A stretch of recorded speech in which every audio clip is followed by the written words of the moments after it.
कहानी की शुरुआत होती है 1942 से, जहां पर हम देखते हैं कि कुछ वक्त पहले ही जापानीज आर्मी बर्मा को टेक ओवर करती है और इसके बाद ही हम देखते हैं कि ग्रीन गैंग नाम के कुछ चाइनीज लोग कैलकाटा में आते हैं अपने कुछ इलीगल बिजनेस स्टार्ट करने के लिए। लेकिन इसके बाद ही इन लोगों पर हमला हो जाता है और इस गैंग के लीडर को एक अनजान आदमी बेरहमी से टॉर्चर करता है और उसे अंधा कर देता है। इसके बाद 3 महीने बीत जाते हैं और फिर से ही ग्रीन गैंग के लीडर कैलकाटा वापस आने का फैसला करते हैं और उन लोगों के बिजनेस को किसने नुकसान पहुंचाया है इस बात को लेकर वो इन्वेस्टिगेट करना शुरू करते हैं। दूसरी तरफ हम अजित कुमार बैनर्जी नाम के एक आदमी को देखते हैं जो कि डिटेक्टिव ब्योमकेश बख्शी के पास अपने पिता भुवन बैनर्जी के मिसिंग होने के केस को लेकर आते हैं। लेकिन पहले तो ब्योमकेश इस केस में ज्यादा इंटरेस्ट नहीं दिखाते। इसके बाद हम देखते हैं कि ब्योमकेश अपनी गर्लफ्रेंड से मिलने जाते हैं, लेकिन उस लड़की से ब्योमकेश को ये पता चलता है कि वो अपने घर वालों के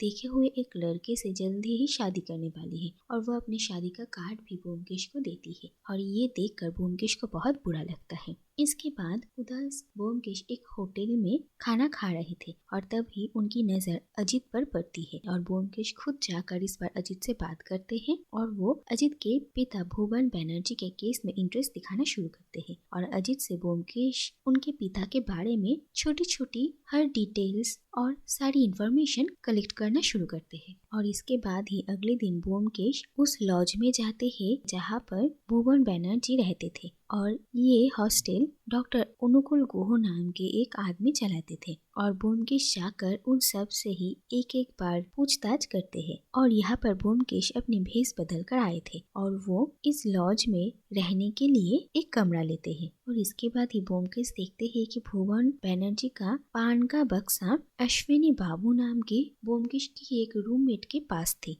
और उस पान के बक्से के अंदर कुछ पैसे भी होते हैं, जो देखकर ब्योमकेश को ये शक होता है कि शायद भुवन बैनर्जी अपनी मर्जी से कहीं चले नहीं गए बल्कि वो अब जिंदा ही नहीं है। इसके बाद ब्योमकेश उस केमिकल फैक्ट्री में जाते हैं जहाँ पर भुवन बैनर्जी काम किया करते थे और वहाँ पर ही ब्योमकेश के साथ अंगूरी देवी नाम की एक एक्ट्रेस की मुलाकात होती है जो कि इसी केमिकल फैक्ट्री के ओनर गजानन शिकदार की दोस्त थी। और इसके बाद ही कोइंसिडेंटली ब्योमकेश को अंगूरी देवी के पर्स से कुछ लेटर्स मिलते हैं और उन लेटर्स को पढ़कर ये समझ में आता है कि भुवन बैनर्जी कुछ वक्त से ही गजानन शिकदार को ब्लैकमेल कर रहे थे। और इसके बाद ब्योमकेश को ये शक होता है कि शायद इसके वजह से ही शिकदार ने ही भुवन बैनर्जी को मार डाला है और भुवन बैनर्जी की बॉडी कहीं न कहीं इस केमिकल फैक्ट्री में ही छुपाई गई है। और इसके बाद ब्योमकेश ये सारी बातें डॉक्टर अनुकूल गुह को बताते हैं और एक दिन ब्योमकेश और अनुकूल गुह फैक्ट्री में ही छानबीन करते हैं और उन्हें एक जगह पर भुवन बैनर्जी की डेड बॉडी मिलती है और फिर पुलिस इन्वेस्टिगेट करना शुरू करती है, जिसके वजह से डिप्टी कमिश्नर शिकदार से सवाल जवाब करते हैं। लेकिन दूसरी तरफ ब्योमकेश भी अपनी छानबीन जारी रखते हैं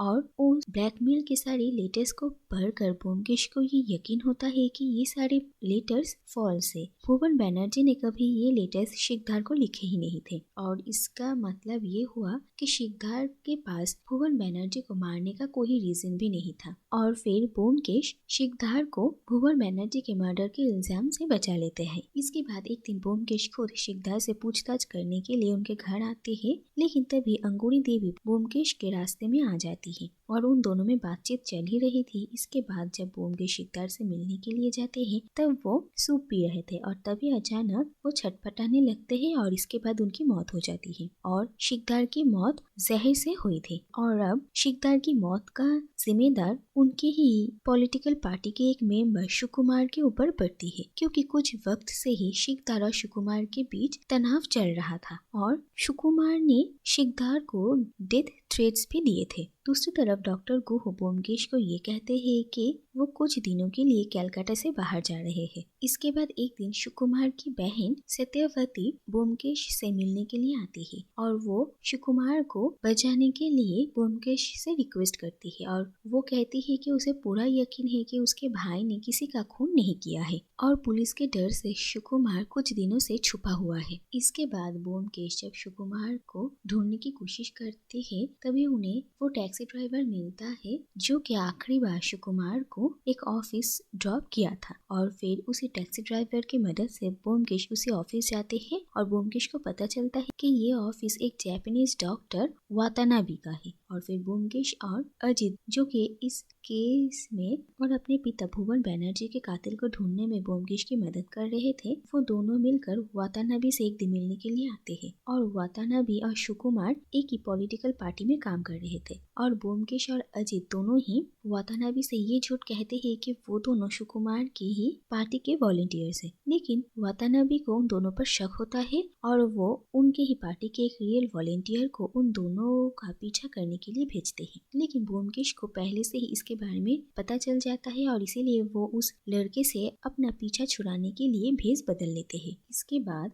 ब्योमकेश और अजित जब फिर से वातानाबे के ऑफिस पहुंचते हैं तो वहाँ पर वो लोग देखते हैं कि वातानाबे अपने ही रिसेप्शनिस्ट और उसी वॉलंटियर को मार के वहाँ से भाग चुके हैं। और छानबीन करके ब्योमकेश को उस वॉलंटियर के पॉकेट में एक मैप मिलते हैं। और इसके बाद ब्योमकेश जब लॉज वापस लौटते हैं तो ब्योमकेश और अजित की मुलाकात डॉक्टर गुहो से होती है और डॉक्टर गुहो ब्योमकेश के सामने ये एडमिट करते हैं कि सुकुमार और वो दोनों एक साथ जापानीज के साथ मिलकर देश की आजादी के लिए काम कर रहे हैं। और भुवन और शिकदार दोनों ही पहले उनके साथ थे, लेकिन उन दोनों ने उनके पार्टी को बिट्रे किया था, इसीलिए उन्होंने ही भुवन और शिकदार को मार डाला है। इसके बाद अजित और ब्योमकेश को ये पता चलता है कि भुवन बैनर्जी ने केमिकल फैक्ट्री में एक नए तरीके की फॉर्मूला बनाया था जिससे कि कोई इलीगल चीज आसानी से पकड़ा नहीं जाएगा और कस्टमर्स के लिए बहुत एडिक्टेड भी होगा। और ये बात सुनकर पहले तो ब्योमकेश थोड़ा हैरान होते हैं, लेकिन इसके बाद ब्योमकेश देखते हैं कि अश्विनी बाबू जिनके पास भुवन बैनर्जी का पान का बक्सा था,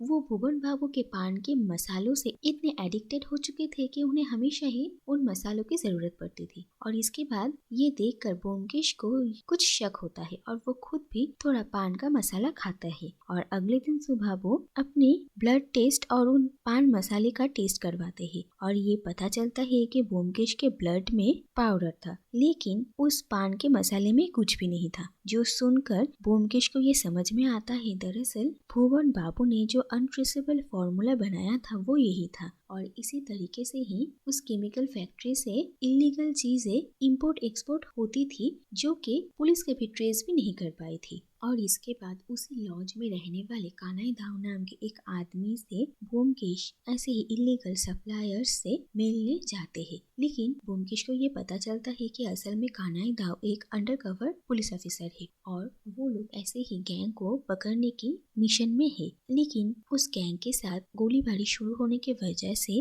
वो लोग खतरे में आ जाते हैं और ब्योमकेश कानाई दाव की जान बचाते हैं। और इसके बाद कानाई ब्योमकेश और अजित दोनों को ही डिप्टी कमिश्नर के पास कर जाते हैं और ब्योमकेश उन्हें सब कुछ खुलकर बताते हैं। इसके बाद डिप्टी कमिश्नर ब्योमकेश को यांग गैंग के बारे में बताते हैं जो कि ग्रीन गैंग लीडर के फॉर्मर लीडर थे और अपने ही गैंग के साथ उनकी कुछ आनाकानी हो जाती है और वो कैलकाटा के इलीगल बिजनेस के कंट्रोल अपने हाथों में लेना चाहते हैं। और इसके बाद ब्योमकेश को ये याद आता है कि शिकदार जब मरने वाले थे तो इससे पहले वो कुछ कहने की कोशिश कर रहे थे और ब्योमकेश को अब ये समझ में आता है कि वो यांग गैंग के बारे में ही कहना चाहते थे। दूसरी तरफ हम देखते हैं कि ब्योमकेश उस मैप को समझने की कोशिश करते हैं जो कि उन्हें उसी वॉलंटियर के पॉकेट से मिला था और कैलकाटा के मैप के ऊपर उस मैप को रखने के बाद ब्योमकेश को ये समझ में आता है कि दरअसल ये गंगा नदी की ड्राइंग है जो कि कैलकाटा के ऊपर से बह रही है और इसी स्पॉट के थोड़ी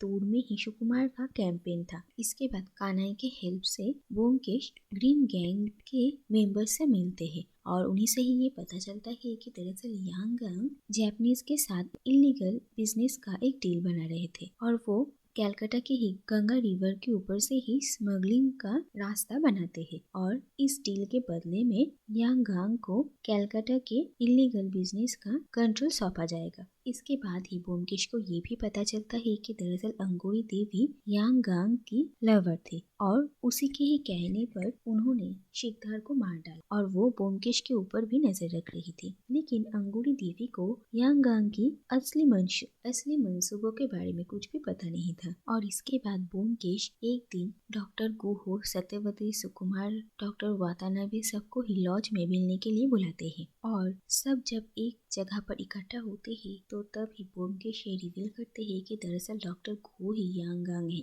और ये कहते हैं कि डॉक्टर गुहो सुकुमार को मैनिपुलेट कर रहे थे और उसके आइडियोलॉजी का इस्तेमाल कर रहे थे और अंदर ही अंदर वो कलकत्ता को इलीगल बिजनेस का कैपिटल बनाना चाहते थे। और सारी सच्चाई पता चलने के बाद अंगूरी देवी यांगांग को मारने की कोशिश करती है, लेकिन यांग अंगूरी देवी को ही मैनिपुलेट करके उनके पेट में ही छुरा घोंप देते हैं और जिसके वजह से अंगूरी देवी की मौत हो जाती है। और ग्रीन गैंग के मेंबर्स सही वक्त का इंतजार कर रहे थे और फिर वक्त होते ही वो लोग यहाँ पर अटैक कर देते हैं और यांगांग को पकड़ के लेकर जाती है। इसके बाद हम देखते हैं कि ब्योमकेश सत्यवती से मिलते हैं और वो उन्हें शादी के लिए प्रपोज करते हैं और सत्यवती भी हाँ में जवाब देती है। और दूसरी तरफ हम ये देखते हैं कि ग्रीन गैंग के लीडर अपने बेटे को यांग को अंधा कर देने के लिए कहते हैं, अपना बदला पूरा करने के लिए। लेकिन इसके बाद हम देखते हैं कि यांगांग खुद ही अपने आप को ब्लाइंड कर लेते हैं और इसके बाद गैंग मेंबर्स के ऊपर एक के बाद एक अटैक करते हैं और सबको मार डालते हैं। और आखिर में वो ब्योमकेश बख्शी से बदला लेने के बारे में ठान लेते हैं। और दूसरी तरफ ब्योमकेश भी ये रियलाइज करते हैं कि अभी तक सब कुछ ठीक नहीं हुआ है और कुछ न कुछ गलत होने वाला है। और इसी के साथ ही ये कहानी यहीं पर ही खत्म हो जाती है।